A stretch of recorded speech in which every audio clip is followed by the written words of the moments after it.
Alam mo ba, ang mga Capricorn, kapag we are going through something, is we stop talking to anybody.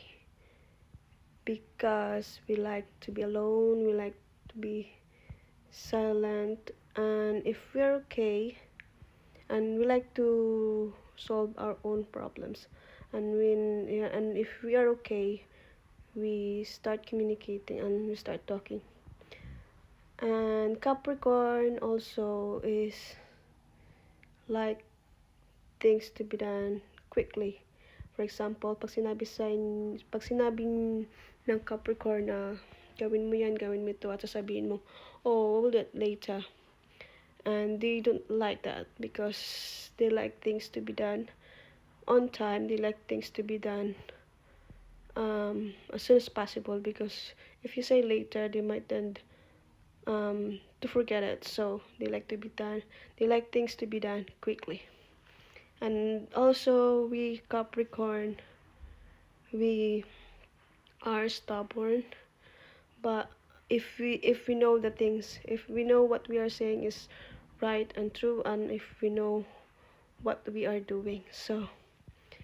And also, Capricorn are hardworking.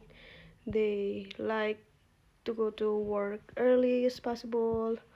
They believe that it's better to be early than late. So we're working hard for ourselves. And also, if nakalimutan mo yung ng birthday ng Capricorn, hindi sila magagalit, pero ika-cut off ka nila sa buhay nila. And kapag hindi mo na-appreciate yung mga effort at ginawa nila sa'yo, iki-question nila kung ano ba talagang intention mo, or totoo ka bang tao, or plastic ka ba. So, if they found out na hindi ka nagre-reciprocate sa mga ginagawa nila, ika-cut off ka nila.